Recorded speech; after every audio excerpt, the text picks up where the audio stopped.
Okay, I don't get it. Are y'all the Tigers or the Eagles? Because all I keep hearing is War Eagle. Or the Tigers. See, this is what I keep telling people about. Pump the brakes, Bammer. You're named after the ocean and your mascot's an elephant. Pick a lane. So let's clear this up once and for all. Why is a team called the Tigers screaming War Eagle? And why is there a real eagle flying at every home game? How does one school end up with not one, but two apex predators? All great questions. By the end of this video, you'll have every answer. This is the story of Auburn, a tiger, an eagle, and the best battle cry in college sports. First thing you need to know, War Eagle isn't really a cheer. It's a greeting, a password. War Eagle. War Eagle. No introduction, no follow-up. Transaction complete. Auburn's own website says fans use it to find each other all over the world. And it works. Every time. And when Auburn wins, it escalates. War Damn Eagle! Sometimes shortened to just War Damn. At a certain point, the eagle is implied. And at weddings? Oh, at weddings. Okay, history time. To understand any of this, we go back before football, before Auburn even existed. The year is 1770, and an Irish writer named Oliver Goldsmith publishes a poem called The Deserted Village. It's a sad, beautiful poem about a lovely village destroyed by rich landlords. Very moving, very Irish. And it contains the line, "Sweet Auburn, loveliest village of the plain."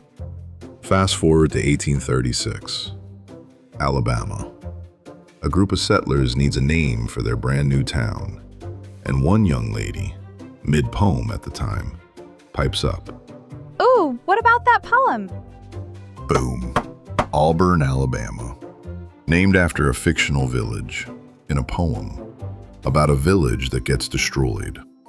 But Goldsmith wasn't done naming things, because that same poem also has the line, "Where crouching tigers wait their hapless prey." And when Auburn fielded its first football team in 1892, that's where the nickname came from. The Tigers. And remember, loveliest village of the plain? Sports writers spent decades calling Auburn's athletes the Plainsmen because of it, and the student newspaper still carries the name today. So, quick recap. One poem, written by an Irishman who died 60 years before Alabama had a football, named the town, the team's other nickname, and the student newspaper. Most schools pick a mascot. Auburn picked a stanza. But notice something missing from that poem. There's no eagle in it. There's no war in it. So where did War Eagle come from? Short answer, nobody knows for sure. What Auburn has instead is 3 origin stories, and they only get better. Story number 1, 1914. Auburn plays the Carlisle Indians, whose roster included a tackle actually named Bald Eagle. Auburn's plan? Run it at that bald eagle character every single play! Which, by the way, incredible strategy. No notes. And to save time, the quarterback wouldn't even huddle. He'd just walk up to the line and scream, Bald Eagle! Bald Eagle! The crowd heard it as War Eagle, and a chant was born. A 70,000 person game of telephone. Story number 2, and the one a lot of historians consider the most likely. 1913. The night before the Georgia game, students pack a pep rally at Langdon Hall. A cheerleader named Gus Graydon fires up the crowd. If we're going to win this game, we'll have to get out there and fight, because this means war!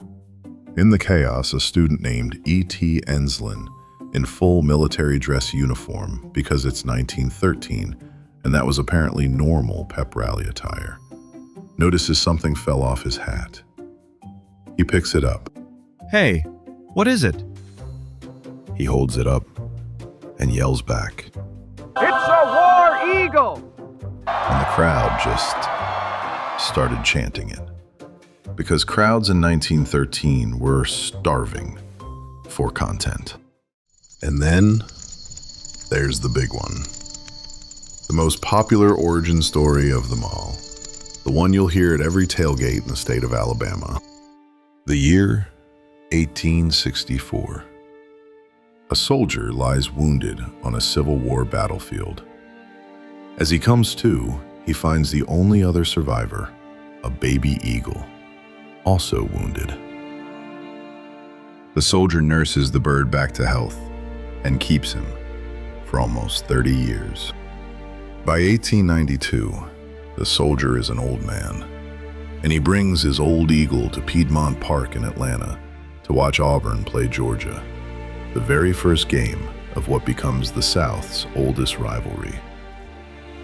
And late in that game, the eagle breaks free. He circles the field, majestic, untouchable. And below him, something starts happening. Auburn starts driving. Touchdown, Auburn. Final score, 10-0. And the crowd, watching the bird wheel overhead, begins to chant, "War Eagle!" And then, this is how Auburn itself tells it. The eagle, his life's purpose complete, took a sudden dive, crashed into the ground, and died. A battle cry born in war, carried by an eagle, sealed in victory.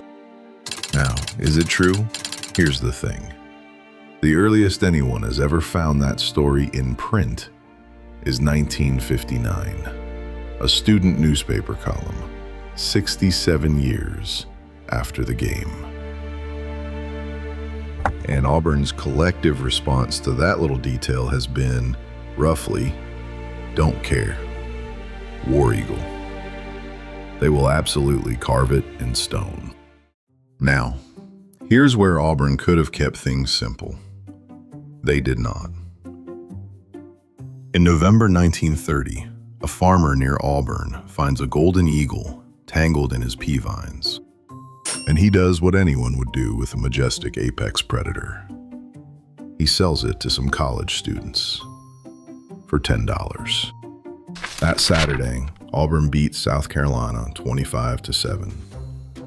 The bird gets full credit, as is tradition in sports, where causation is a myth. And War Eagle II becomes the first real, live, official War Eagle. And from there, Auburn just kept having eagles. War Eagle III arrived in 1960. And this is the part of the video I have been waiting for. Are you ready? They named him Tiger. The eagle, named Tiger. And it wasn't a one-time thing. War Eagle 4, Tiger. War Eagle 5, Tiger. War Eagle 6, believe it or not, Tiger. From 1960 to 2006, the living symbol of War Eagle answered to the name of the thing Auburn actually is. And honestly, at this point, that's just Auburn being Auburn. And these birds had careers. War Eagle 4 lived through 4 presidents and passed away, this is true, on the morning of the 1980 Iron Bowl, the most dramatic possible day for an Auburn Eagle to go. Respect. War Eagle 6 was such a professional that it flew at the 2002 Winter Olympics opening ceremony, an actual Olympian. But that bird's real legacy started in the year 2000 at Jordan-Hare Stadium, because that's when Auburn started letting the eagle fly free. And that pregame flight became something bigger than Auburn. Today, it's called one of the greatest traditions in all of college football. Kickoff Saturday. Almost 90,000 people rise as one, and one golden eagle circles the entire stadium alone. And as she dives for midfield, the whole place finishes the sentence together.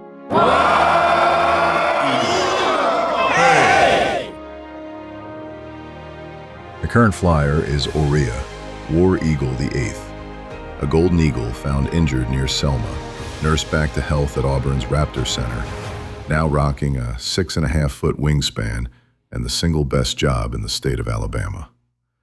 Her predecessor, Nova, went 44-14 in games after his flights. Yes, somebody kept the Eagles' win-loss record. Sports fans will make a stat out of anything.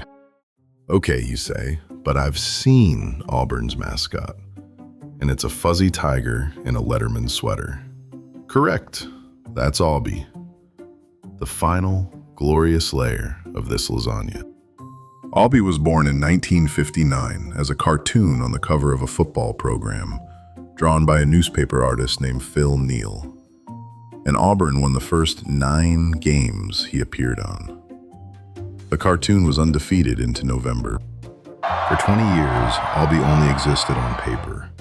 Then, in 1979, Auburn paid $1,350 to the same New York costume company that made outfits for Disney, and Aubie walked into an SEC basketball tournament as a real, living, breathing tiger. Auburn immediately upset Vanderbilt, because in this story, every animal debut comes with a free win.